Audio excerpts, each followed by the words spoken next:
বিএনপির মধ্য থেকে বলা হচ্ছে রাজাকার এই মুহূর্তে বাংলা ছাড়। আপনারা বলেন তো 91 সালে জামাত ইসলাম যদি বিএনপিকে সমর্থন না দিত বিএনপি সরকার গঠন করতে পারত? সেই সময় কিন্তু হাসিনা আইছিল জামাত ইসলামের কাছে যে আপনারা আমাদের সমর্থন করেন, 18টা আসন নিয়ে সমর্থন করলেই আওয়ামী লীগ সরকার গঠন করবে।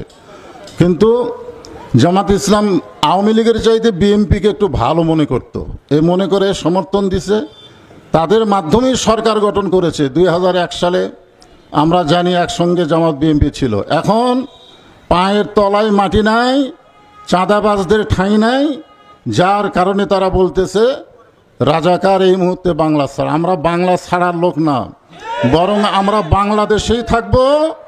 আমাদের বাংলাদেশ ছাড়ার কোনো জায়গা নাই। এখানে আমরা জন্মেছি, এখানে আমাদের মৃত্যু হবে, এখানে আমাদের কবর হবে।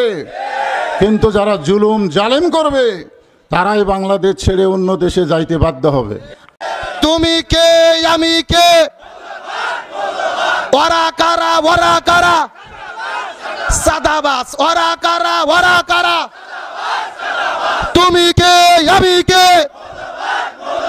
ওরা কারা, তারা কারা। আমাদের উদ্দেশ্য শুধু জামাত ইসলামকে ক্ষমতায় বসানো নয়, আমাদের উদ্দেশ্য হলো কোরআনকে ক্ষমতায় বসানো। আমরা কোনো দলের ক্ষমতা চাই না, আমরা কোরআনের ক্ষমতা চাই। কিন্তু স্বাধীনতার 54 বছর পার হয়েছে, যারাই ক্ষমতায় এসেছে কেউ কোরআনের শাসন কায়েম করেনি। সুতরাং আজকে জামাত ইসলাম যখন বলেছে আগামীতে ক্ষমতায় গেলে কোরআন সুন্নাহর শাসন কায়েম হবে, এই জন্য বাংলাদেশের ওলামায়ে কেরাম জামাত ইসলামের পক্ষে কাজ করা আমরা আমাদের ঈমানের দায়িত্ব বলে মনে করেছি। কারণ আল্লাহর কোরআন বলেছেন আল্লাযীনা ইম্মাক্কান্নাহুম ফিল আরদি আকামুস সালাহ ওয়া আতাউজ যাকাহ ওয়া আমারু বিল মারুফ ওয়া নাহাউ আনিল মুনকার। কোন মুসলমান দল যদি ক্ষমতায় যায় 4টা কর্মসূচি বাস্তবায়ন করবে। 1 নম্বর নামাজ বাধ্যতামূলক করবে, 2 নম্বর যাকাত ভিত্তিক অর্থনীতি কায়েম করবে, 3 নম্বর ভালো কাজ চালু করবে, 4 নম্বর মন্দ কাজ বন্ধ করবে। সুতরাং ক্ষমতায় যাওয়ার পরে এই 4 কর্মসূচি বাস্তবায়নের যারা ঘোষণা দেবে এদের পক্ষে থাকা, এদের ভোট দেওয়া, এদের পক্ষে কাজ করা আমাদের জন্য ফরজে আইন। এখন প্রশ্ন করবেন হুজুর জামাতত ক্ষমতায় বসানো ফরজ আইন না, কোরআনকে ক্ষমতায় বসানোর কাজ করা ফরজ আইন। নামাজ রোজা হজ যাকাত যেমন ফরজ, কোরআন সুন্নাহর শাসন কায়েমের কাজ করাও তেমনি রূপে ফরজ। সুতরাং আজকের প্রোগ্রাম থেকে তামাম বাংলাদেশের ইমাম, মুয়াজ্জিন, খতিব, আলেমদেরকে বলতে চাই আর আমাদের বসে থাকার সময় নেই। বাংলাদেশের আলিয়া কওমি হেফাজত চরমোনাই সমস্ত দলাদল ভুলে একতাবদ্ধ হয়ে যদি আমরা রাজপথে নামতে পারি, আগামীতে ইসলাম ক্ষমতায় যাবে, কোনো জালেম ক্ষমতায় যেতে পারবে না। কিন্তু আমাদের যারা বলেছেন বাংলাদেশের মৌলবাদ আর চরমপন্থার অভয়ারণ্য হচ্ছে, উত্থান ঘটতেছে, মৌলবাদের উত্থান ঠেকাতে হবে, এদেরকে বলতে চাই মৌলবাদ হলো মূল হলেন আল্লাহ, মূল হলেন রসুল, মূল হলেন কোরআন, মূল হলো হাদিস। সুতরাং যারা মৌলবাদকে উৎখাত করতে চায় এরা মূলত আমার আল্লাহর সঙ্গে যুদ্ধ ঘোষণা করেছে। সুতরাং একদল মৌলবাদ বলে আলেমদের গালি দিয়ে, রাজাকার বলে আলেমদের গালি দিয়ে মামুবাড়ি দিল্লি পালাতে বাধ্য হয়েছে। আজকে নতুন করে আবারও যারা আলেমদের মৌলবাদের ট্যাগ দিয়ে গালি দেবে এদেরও পরিণতি তাদের চাইতেই ভয়াবহ হবে। সময় কম, আমি শেষে একটি কথা বলতে চাই। আমাদের ডক্টর মোস্তফা ফয়সাল পারভেজ ভাই আপনাদের এলাকার নমিনি দাঁড়িপাল্লার পক্ষে, আমাদের প্রতিপক্ষ প্রিয় বন্ধুরা অনেক ভাইয়েরা অভিযোগ করেন যে ফয়সাল পারভেজের বাড়ি হলেন শাহজাহানপুর, নন্দীগ্রাম কালুতে কি কোনো প্রার্থী ছিল না? এরকম এক দল আছে না? আবার ওনারাই কিন্তু ফখরুল সাহেবকে ঠাকুরগাঁও থেকে ধরে এনে বগুড়া এমপি বানায়। ওনারা কিন্তু মওদুদ সাহেবকে নোয়াখালী থেকে ধরে এনে এমপি বানায়। সুতরাং বলতে চাই মুস্তফা ফয়সাল পারভেজের বাড়ি ঠাকুরগাঁও নয়, নোয়াখালীতে নয়, পারভেজের বাড়ি হলো আমাদের বগুড়ায়। তিনি সৎ, যোগ্য, মেধাবী ছাত্রের নেতৃত্ব দিয়েছেন। সুতরাং আমি মনে করি মোস্তফা ফাইসাল পারভেজ ভাই যদি এমপি হয়, শুধু কালু নন্দীগ্রামের উন্নয়ন নয়, তিনি এমপি হলে পুরো বাংলাদেশের তিনি উন্নতি অগ্রণী ভূমিকা পালন করবে। সুতরাং আলোচনা শেষ, আপনাদের বলতে চাই, আল্লাহ রসুলের কোরআনের বিধান সংবিধান মেনে আল্লাহর কোরআন কায়েম করতে গিয়ে আমাদের যদি মৌলবাদ বলে, আমরা কি মৌলবাদ হতে রাজি আছি? তুমি কে, আমি কে, ওরা কারা, ওরা কারা, সাদাবাস, ওরা কারা, ওরা কারা, তুমি কে, আমি কে, ওরা কারা, তারা কারা। আগামীর বাংলাদেশ, কোরআনের বাংলাদেশ দেখতে কারা কারা যে একটু হাত তুলে দেখান। লিল্লাহে তাকবীর। আসসালামু আলাইকুম ওয়া রাহমাতুল্লাহি ওয়া বারাকাতুহু। চাঁদাবাজ মুক্ত, সন্ত্রাস, খুন, ধর্ষণ মুক্ত একটি বাংলাদেশ গড়তে হলে ন্যায় ইনসাফের প্রতীক দাঁড়িপাল্লার পক্ষে কারা কারা কাজ করতে রাজি আছেন? নির্বিশেষে ঐক্যবদ্ধ হয়ে আল্লাহর এই জমিনে আল্লাহর দ্বীনকে প্রতিষ্ঠিত করার জন্য যদি আমরা কাজ করতে ব্যর্থ হই, আগামীতেও যারা ক্ষমতায় আসবে ওরাও দেখবে না কে কওমি কে আলিয়া, যাকে যখন পাবে মিথ্যা মামলা হামলা দিয়ে আবারও জুলুম শুরু করবে। কথা বলেন ঠিক না? এই জন্য আর ভেদাভেদ দলাদলি করা যাবে না। কোনো বিষয়ে আর মতো পার্থক্য না করে আল্লাহর এই জমিনে আল্লাহর দ্বীনকে বাস্তবায়ন করার জন্য আমাদের সবাইকে ঐক্যবদ্ধ হওয়ার দরকার আছে না নাই? এক প্ল্যাটফর্মে আসার দরকার আছে না নাই? এজন্য আল্লাহ রাব্বুল আলামিন বলেন, ওয়ালতাকুম মিনকুম উম্মাতুন ইয়াদউনা ইলাল খায়রি ওয়া ইয়ামুরুনা বিল মা'রুফ ওয়া ইয়ানহাউনা আনিল মুনকার। আল্লাহ রাব্বুল আলামিন স্পষ্টভাবে জানিয়ে দিয়েছেন, ওয়া উলাইকা হুমুল মুফলিহুন। সূরা আলে ইমরানের 104 নম্বর আয়াতে আল্লাহ তাআলা বলেন, তোমাদের মধ্যে এমন একটা দল থাকা উচিত, এমন একটা দল থাকবেই যারা মানুষকে কল্যাণের পথে আহ্বান করবে, সৎ কাজের আদেশ দেবে, অসৎ কাজ থেকে নিষেধ করবে, এরাই হলো সফল কাম। এই জন্য আল্লাহর এই জমিনে আল্লাহর দ্বীনকে বাস্তবায়ন করার জন্য, কোরআন সুন্নাহর সমাজ ব্যবস্থা কায়েম করার জন্য, আল্লাহর বিধান দিয়া এই সমাজটাকে, এই রাষ্ট্রটাকে পরিচালনা করার জন্য আমাদের কাজ করতে হবে। দুর্নীতি মুক্ত, চাঁদাবাজ মুক্ত, সন্ত্রাস, খুন, ধর্ষণ মুক্ত একটি বাংলাদেশ গড়তে হলে ন্যায় ইনসাফের প্রতীক দাঁড়িপাল্লার পক্ষে কারা কারা কাজ করতে রাজি আছেন? দুই হাত তুলে আল্লাহকে দেখান। লিল্লাহি তাকবীর। বাংলাদেশ বলছো মৌলবাদ, শুধু বিয়ে পড়ার সময় মৌলবাদ দরকার হয়, শুধু ইন্তিকাল যখন তোমরা করো তখন মৌলবীর দরকার হয়, আর ভোটের সময় মৌলবাদ ফতুয়া দাও। এই ফতুয়া কাজ হবে না। আগামীর বাংলাদেশ হবে মৌলবাদের বাংলাদেশ।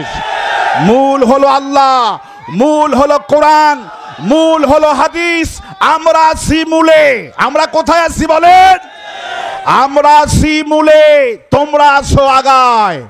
আমাদের কোরআনের পাখি চট্টগ্রামে আজ থেকে 19 বছর আগে বলেছিলেন, বেশি লাফালাফি করবে না, আমরা শুধু আস্তে করে ঝাঁকুনি দিব, মামু বাড়ি দিল্লি গিয়া পড়বা। আল্লাহর ওলি আল্লামা সাঈদীর কথা প্রত্যেকটি অক্ষরে অক্ষরে পালন হয়েছে। আল্লামা সাঈদী প্রায় 19টি ভবিষ্যৎবাণী করেছিলেন, একটা ভবিষ্যৎবাণী কবুল হওয়া বাকি আছে। সেই ভবিষ্যৎবাণী হলো আল্লাহর এই জমিনে আল্লাহ রাজ কায়েম হওয়া। আগামীর বাংলাদেশ, কোরআনের বাংলাদেশ আজকে আন্তর্জাতিকভাবে বগুড়াকে একটা মডেল হিসেবে আল্লাহ পাক কবুল করেছেন। বগুড়া সব জেলার চাইতে অ্যাডভান্স। আল্লাহু আকবার বলেন। ওলামারা যে আমি প্রকাশ্যে ঘোষণা করছি, এলান করছি, আমি মৌলবাদী। আমি আবার বলছি আমি মৌলবাদী। আমি আবার বলছি আমি মুসলিম মৌলবাদী এবং গর্বিত মুসলিম মৌলবাদী। আমার সাথে গৌরবের সাথে গর্বের সাথে মুসলিম মৌলবাদী কারা কারা হতে চান? হাত দেখতে চায়। যাদেরকে তারা মৌলবাদী বলে তারা তাহাজ্জুদ গুজারি, আর যারা আলেমদেরকে মৌলবাদী বলে ওরা সন্ত্রাস, গুন্ডা, মাস্তান, চান্দাবাজ। সুতরাং মৌলবাদী এই শব্দটা ভারত থেকে আমদানি করা শব্দ। বাংলাদেশের ইসলাম পন্থীদেরকে দমানোর জন্য বিগত স্বৈরাচারীর আমলে মৌলবাদ মৌলবাদ মৌলবাদ বলে বলে আলেম ওলামা, দাড়ি, টুপি, পরহেজগার, মাদ্রাসার শিক্ষক, ছাত্র, মুফতি, মুহাদ্দিস, দিনদার ইমামদার ফকিরদেরকে শান্তি মতো নামাজও পড়তে দেয় নাই, মুখে দাড়িও রাখতে দেয় নাই, টুপিও রাখতে দেয় নাই। বুরকা পরা মহিলাদেরকে রাস্তাঘাট থেকে ধরে জঙ্গিভাবে ফাঁসিয়ে দিয়েছে। কথা বলেন ঠিক কিনা? আবার সেই স্বৈরাচারের পথেই বাংলাদেশের কিছু রাজনীতিবিদ ইদানিং দেখতে পাচ্ছি আবার মৌলবাদের সেই পুরাতন গান নতুন করে গাওয়া শুরু করেছেন। আমরা কোরআন সামনে নিয়ে অত্যন্ত স্পষ্ট ভাষায় আপনাদেরকে সতর্ক করছি, মৌলবাদী এই ট্যাগ এই মৌলবাদী এবং এই ইস্যু ভারতের কাফের বেঈমান মুশরিকদের কাছ থেকে আমদানি করা, পশ্চিমা ইহুদি এবং খ্রিস্টানদের কাছ থেকে আমদানি করে এদেশে ইসলাম পন্থীদেরকে দমানোর জন্য যদি এই দেশে সেই পুরান গান আবার কেউ নতুন করে সুর তোলে, তাহলে স্বৈরাচারী গেছে যে পথে তাদেরকেও যেতে হবে সে একই পথে। আমি গর্বিত। উনার দল শরিয়ার আইন বিশ্বাস করে না, এরপরেও যারা ওদের দলে ভোট দেবে, কর্মী হবে, সাপোর্ট করবে, হাসরের ময়দানে এই নেতার দোষ দেওয়ার কোন সুযোগও তারা পাবে না। আমাদের দেশের একজন বড় নেতা, যিনি আগামী সরকার আসলে অনেক বড় মন্ত্রী হবেন, বর্তমানে বাংলাদেশের একটা দলের তিনি সবচেয়ে গুরুত্বপূর্ণ লিডার, উনি বলেছেন যে আমাদের দল শরিয়া আইন বিশ্বাস করে না।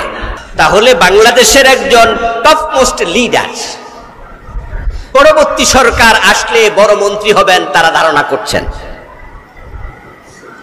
উনার দলের পক্ষ থেকে উনি বলছে তার দল শরিয়ার আইনে বিশ্বাস করে না। শরিয়ার আইন মানে আসমানের মালিকের আইন, ঠিক কিনা? নাকি কোনো দ্বিমত আছে? শরিয়ার আইন মানে হচ্ছে আসমানের মালিক যিনি, যিনি রব্বুল আলামিন, তার আইন। তিনি দিবালোকে স্পষ্ট ঘোষণা দিয়ে দিলেন, কোন রাগ ঢাক রাখলেন না, এবং তিনি বললেন যে আরেকটা দল তো বাংলাদেশে আছে যারা শরিয়া আইনের কথা বলে, করুক না, করুক না, ওরা ওদের শরিয়ার আইন কায়েম করার চেষ্টা করছে, ওরা করুক। তাহলে উনি স্পষ্ট করে দিয়েছেন যে একদল লোক এদেশে শরিয়ার আইনের চেষ্টা করছে আর উনার দল শরিয়ার আইন বিশ্বাস করে না, এরপরেও যারা ওদের দলে ভোট দেবে, কর্মী হবে, সাপোর্ট করবে, হাসরের ময়দানে এই নেতার দোষ দেওয়ার কোন সুযোগও তারা পাবে না। নেতা বলবে আমি তো আগে ক্লিয়ার করে দিয়েছি। আমাদেরকে বলতেছে আসমানের আল্লাহর আইন দরকার নাই, বরং আমরা যারা রাষ্ট্র চালাই আমাদের আইন মানো। তাদের আইন যারা মেনে নিয়েছেন, আল্লাহর আইনকে বৃত্তাঙ্গুল দেখিয়েছেন, আল্লাহর কসম আপনারাও ফেরাউন নমরুদের মতোই। বিএনপি বিশ্বাস করে যে জনগণই সকল ক্ষমতার উৎস, সকল ক্ষমতার উৎস জনগণ। এই কথা বলা কবিরা গুনাহ, এই কথা বিশ্বাস করা হারাম। জনগণই সকল ক্ষমতার উৎস। সকল ক্ষমতার উৎস জনগণ, কথাটা কি ঠিক আছে? এটা রাষ্ট্রীয় কুফরি, রাষ্ট্র থেকেও অনেক কুফরি ডোজ আমাদেরকে শেখানো হয়, চিল্লায় বলেন ঠিক কিনা? সকল ক্ষমতার মালিক একজন, চিল্লায় বলো তিনি কে? ওরা শরিয়াকে কেন ভয় পায় আপনাদেরকে বলি। শরিয়াকে আমার তো খুব চিৎকার করে কথা বলতে ইচ্ছে করে। শরিয়াকে ভয় পাবে চোর এবং ডাকাতেরা, কারণ তারা জানে চুরি করলে হাত কাটা যাবে। শরিয়াকে ভয় পাবে, শরিয়া আইনকে ভয় পাবে লম্পট এবং বদমাশেরা, কারণ তারা জানে জেনা ব্যভিচার করলে মৃত্যুদণ্ডের আইন আছে। কিন্তু যারা চোর নয়, যারা ডাকাত নয়, চাঁদাবাজ নয়, খুনি নয়, মাস্টার নয়, লুটেরা নয়, হাইজাকার নয়, লম্পট বদমাশ নয়, তারা তো শরিয়া আইন শুধুমাত্র চাবে না, আন্দোলন করবে, সংগ্রাম করবে বাস্তবায়ন করার জন্য। সুতরাং মুসলমানের সন্তান হয়ে শরিয়া আইন আমি বিশ্বাস করি না, এ কথা বললে মুসলমানরা মুরতাদ। আরো জোরে বলতে হবে, মুসলমানরা কাফের। কাফেরদের সাথে সম্পর্ক রাখা যাবে না। যে ব্যক্তি বলেছে তার তওবা করার দরকার আছে না?